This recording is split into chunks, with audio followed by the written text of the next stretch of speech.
Good morning.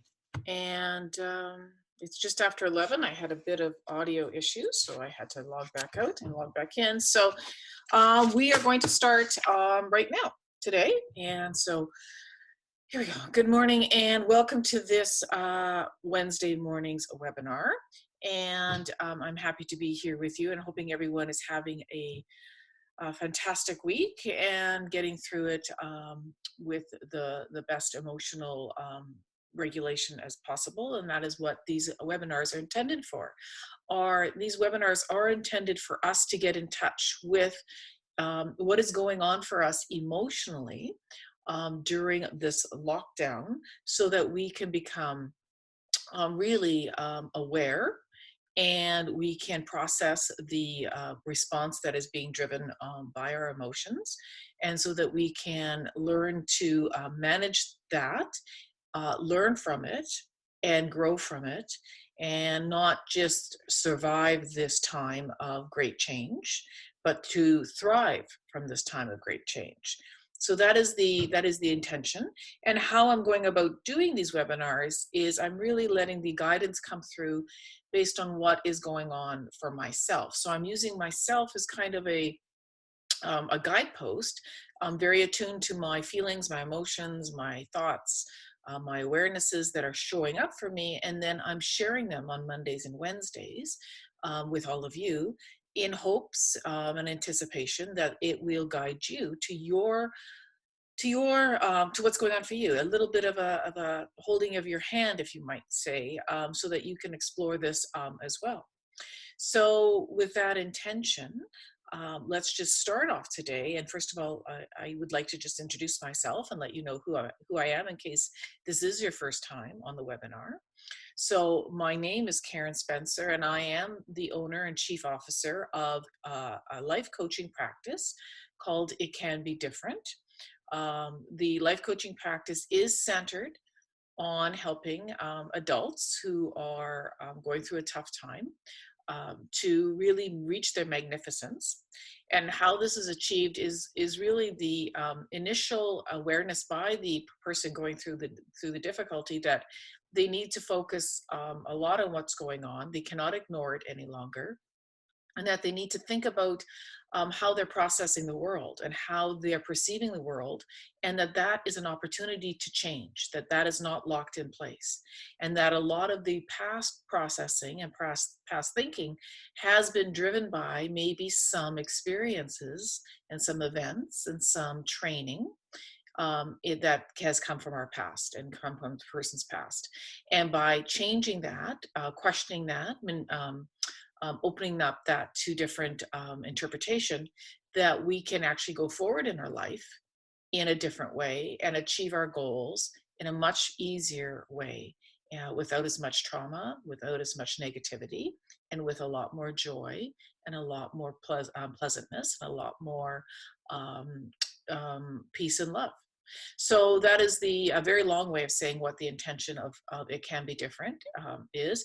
How I go about doing that is through a trademarked coaching practice that is trademarked as Rewire Your Mind.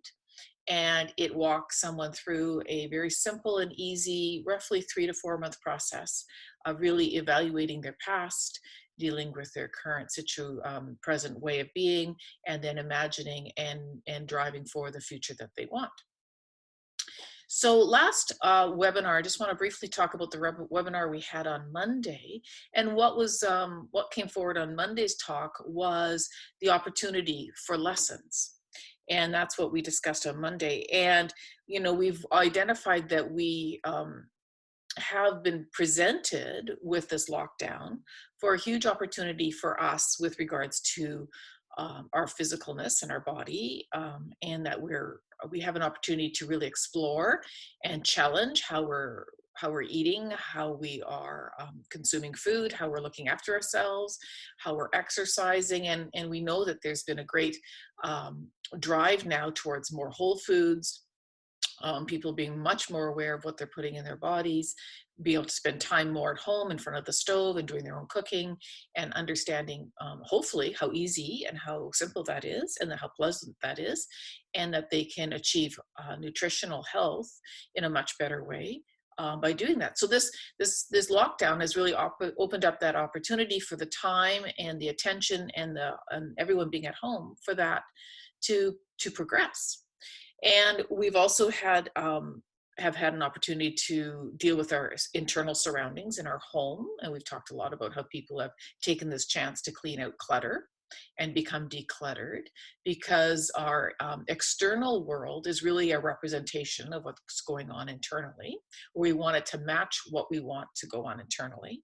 So if we want to be people with clarity of thought, if we want to have some sense of centeredness and a semblance and control, then we want our external environment to match that. So this is a great time to make sure that our rooms are decluttered and our home represents the environment that we really know that we need to thrive in.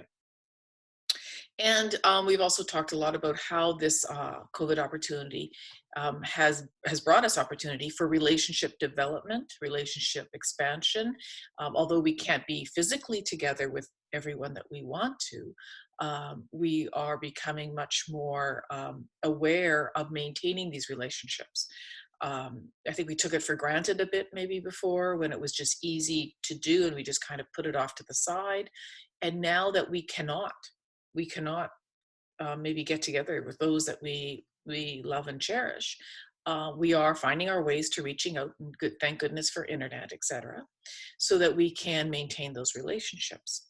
But the other opportunities for lessons that we discussed on Monday was in the area of looking at our connections. So first of all, understanding the opportunities to realize that we are energetically connected to everything in this universe, and that our role in that is to make sure that our energy is at its best place possible, so that we're feeding into that web, that large web that surrounds all of us in this vibrational universe, so that what we're putting onto that system, if you want to say, is the best and the highest energy that we possibly can get ourselves to. So we are responsible for our contributions to the energetic web that surrounds all of us. And we, by doing our work, and I really opened up the idea to everyone that we obviously need to feed ourselves every day. We obviously need to do our work every day if we're still employed and doing work. We obviously need to exercise every day, and we need to bathe ourselves and shower our bodies, etc. But we also need to look after our inner world and make sure our energies and our emotions are at the highest state possible. And that's daily work as well.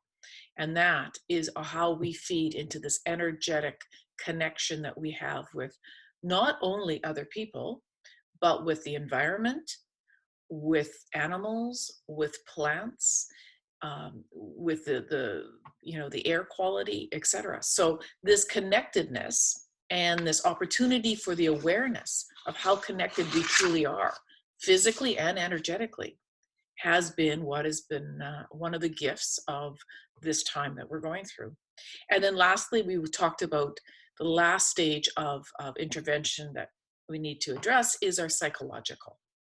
So what is coming up for us emotionally, basically? What is coming up for emotionally? And are we developing the emotional musculature to go through this very stressful time? And how do we develop that emotional musculature? And how do we allow that to show up?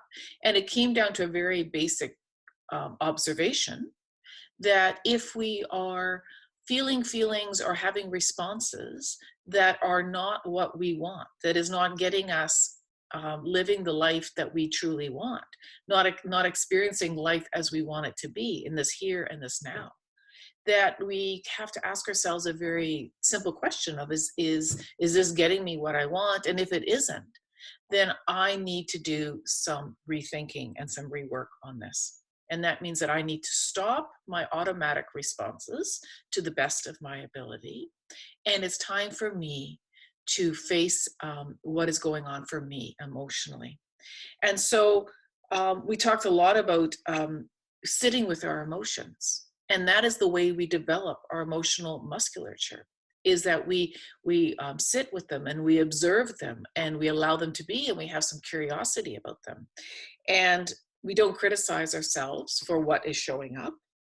We accept it as what should actually show up.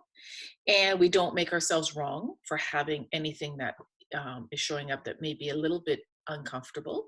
We don't label it as wrong. We don't label ourselves as bad. It is perfect the way it is showing up.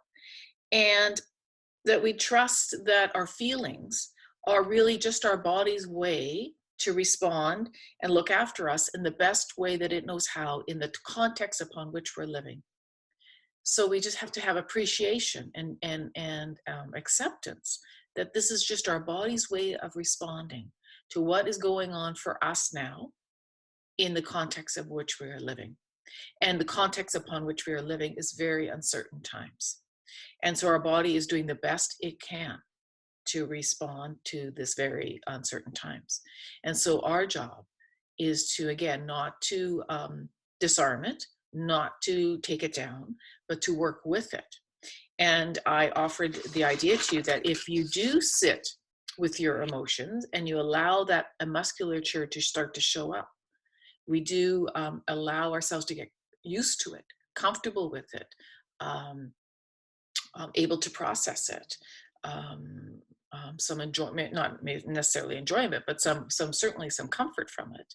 That we, just like going to the gym, where we maybe were uncomfortable at first doing the exercises, lifting the weights, running on the treadmill, whatever, over time, we started to learn that it was good for us, and we started to find some way of being with that exercise, and we could continue to process it and use it. That the same way with sitting with our emotions and allowing them to be and not pushing them down or pushing them away, that we also will develop the emotional musculature to sit with these emotions and allow them to show up and to process them.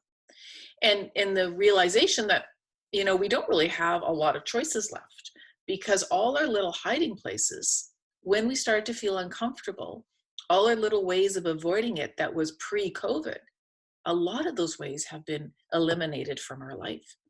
So we're getting down to where, we're kind of getting put into a little bit of a corner here with regards to managing our emotional state. So if that's the case, so either we're going to just continue to get more and more angry about that and more frustrated about that, or we are going to say, this is my opportunity for my lesson. This is something I've avoided for a large portion of my life, or maybe all of my life. And I am going to take this time to process this and to allow this lesson to come forward. And when we do allow the emotions to be with us, and we do allow ourselves to observe them and surrender to them, then what happens is that things start to show up. They start to transform, and they can transform into your realization that having a peaceful life is a choice that you always have. It can transform into recognizing that joy is right here, right now.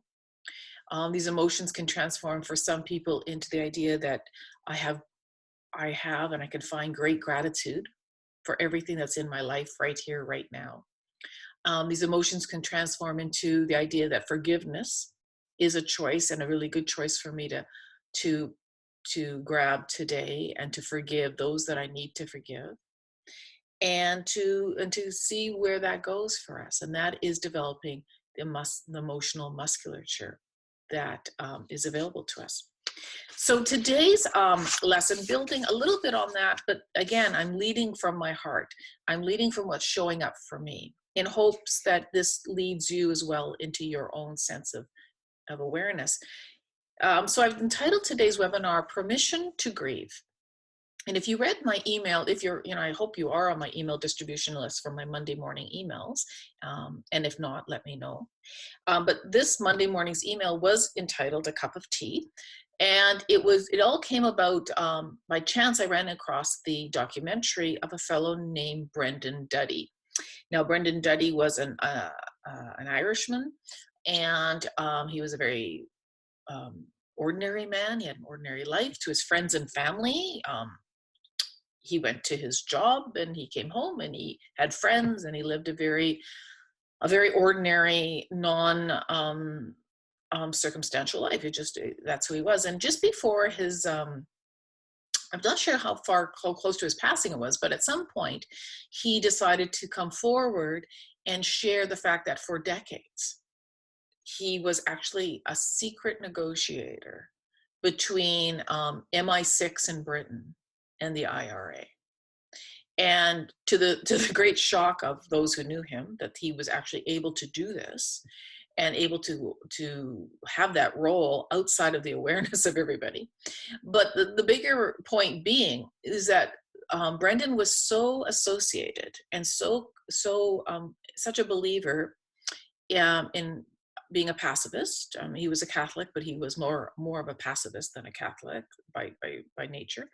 And in the power of human dialogue, mostly face-to-face dialogue, the power that can bring into any relationship, and into the power of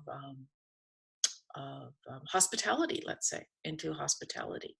So he talked about in this documentary how when he led the negotiations that came to the Good Friday Agreement, I think it was held over a weekend, maybe a few more days than just two. I'm not sure how long, but a few days. And he brought the two sides together. He opted and he pushed, and he was determined that it would happen in his home. So in his modest little home in Londonderry, he held these negotiations with these two sides. And what he started to realize is that over time, as you sit with each other and you start to talk, there would come a need for somebody at this negotiation to make himself a cup of tea. And so this, person, let's say, would get up and being a human, before anything else, he extended his offering to the group, which would include both his colleagues and his enemies. Would they also like a cup of tea? And if so, how would they like to take it, etc., just like anyone would in their normal home. And what Brendan observed is that this act of not only being face-to-face in a very small, closed environment, his little modest home, but the act also of just having normal hospitality for others, and concern about their enjoyment, their basic enjoyment and their basic needs in that moment, led to the crumbling of decades of obviously conflict. And what that really brought to me was not only the beauty of that, but also how much I am missing face-to-face conversation with other humans. Watching that documentary I really struck a chord with me and really opened up a bit of a wound of how much I am missing having a cup of tea with anyone. Like I say, that is not in my living in my current household. And that at this point, I'm really so desperate for any kind of human interaction that it doesn't matter who it would be. I would probably welcome anyone to come and sit and just have a nice conversation, because it's been a long time since I've spent time with anyone in their physical presence because of the lockdown. And the point is that, I'm feeling the miss of human energy, and I'm sure you're feeling the miss of human energy. And we need to allow that loss to start to show up for us. And I think the realization that we don't know when we're going to get it back, and we don't know when or how it's going to come back, and to what extent it's going to come back. And so that realization is really starting to bubble up some sense of loss and some sense of grief. And so what I want to talk about today is, what do we do when that kind of feeling starts to show up? And I know that there's a time, there's that beautiful song, there's a time for everything. There's a season for everything. So there's always a time for us to do our work, and there's a time for us to nurture our bodies, and there's a time for us to relax, and there's a time for us to sleep. And equally, we have to appreciate that there is a time to grieve losses, to let the loss sink in. And I'm not talking just about the ever increasing death tolls that are coming from COVID, that in and of itself deserves some processing. But I'm talking about the loss of being able to have normal human interactions, to being able to have dinner with people and just sit around the table in their physical presence, something as simple as that.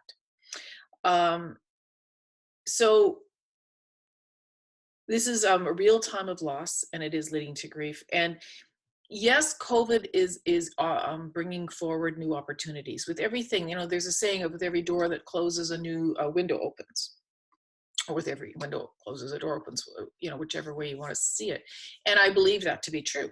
I believe that with COVID, there is a closing, but there is also an opening, and it's our job, and it's our right to look for those opportunities, and to imagine them, and to see them, and to seek what they're like, and to try them on, and to see if we want to move forward and how we want to move forward with those opportunities.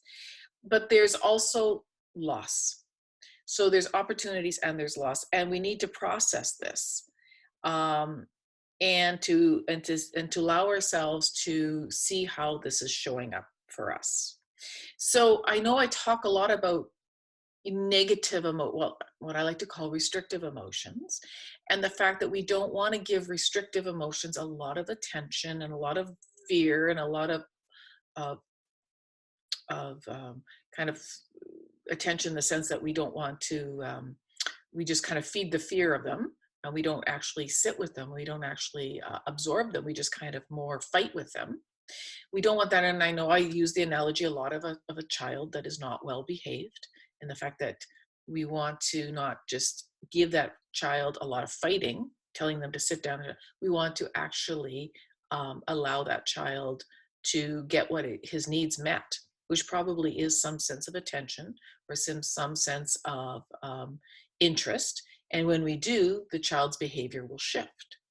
And if we just fight it, the child's behavior will expand. The negative behavior will expand. And so with grief, I'm saying that it does require, I think, some attention. Grief is a unique emotion that it's not of, I'm just going to surrender to it. That is important, but it also requires some sense of attention and sitting, and to allow it to really process, and to really let it into our bodies, and to let it come in, and to let it really sit in with us. So I believe that grief requires reverence. It requires respect. It requires attention. It requires remembrance. So although we try to observe other negative emotions and just allow the energy to process in its natural way and not feed it, I think we have to let grief in a little deeper, is what I'm trying to say. What I'm saying is we need to let grief a little bit deeper into us. It's part of our human experience, and we need to let it come in a little bit farther into our bodies. And when we do, we will allow it to settle, and to kind of subside with us, and it will kind of settle in with us, and it will get what it needs from that emotional allowance. So our personal work needs to accommodate this arrival of grief. It's going to arrive for all of us. It's arrived for me. It may have already arrived for you. That may have been a couple of weeks ago, or it may be coming. I'm not sure where you are with this, but the sense of loss of what we've lost due to COVID, and for me, it's the real need for the human interaction. What it requires for us to do is to realize that we need to get out of our to-do list, possibly, if it's starting to show up, and to see and be sensible enough to say, I can see that my plans today that I had on my list, I was going to get A, B, and C done. I was going to maybe go get some groceries. I was going to do some work. I was going to finish reading my book. I was going to go for my walk. You have maybe a number of things on your to-do list, because we're all interested in structure, right? We're all interested in keeping our lives fairly structured. And I believe that if we're starting to feel the grief show up, that it's imperative upon ourselves to allow our plans to change and to allow it just to settle in. And that we start to say, I don't think I'm going to do that. I don't feel like doing that today. I don't feel like doing that reading today. I don't feel like it's imperative that I get the groceries done. I don't feel like doing my work maybe today, because I have recognized that some loss has started to show up for me and that I need to sit with it. So grief requires a shift in plans. It requires us to give it respect. It asks us for remembrance and reverence. And if we don't give it that, it may haunt us for a long, long time. So what I'm offering up today, because it is what I am processing, and again, my hope is that by having these weekly chats or these bi-weekly chats, that I can offer not only some actual exercises, which is what I did on Monday, some actual exercises, but on some days, just some sharing of what is going on for me. And so that it may ring a bell for you. It may be exactly what you need to hear today. It may feel familiar for you, and for you to say, this little chat with Karen today has made me aware of what's going on for me in my processing of what of the context upon which we are living. And so what is going on for me is this great sense of loss. And I am looking forward to understanding the opportunities for how we're going to move through this, and to bring some of that loss, lessen it and bring it back into my life. But I truly feel that we are not going to come back to it fully and completely the way it was. And again, I'm going to be open to the idea that that may not be all bad. There may be new ways of being that will be outside of my understanding today, and will be delightful and will surprise and delight me. But today, for what I know and what I know I can no longer have today, I need to just sit and have the sense of grief. So on that note, I hope that that helps you process your emotional awareness, develop your emotional musculature, allow you to feel free and brave enough to sit with your sense of loss, and move through that so that we can move forward. And I am looking forward to seeing you all on Monday for yet another series in the webinar series. And until then, for the next 4 days that are ahead of us, I hope that you are all staying safe and staying home. Take care. Bye-bye.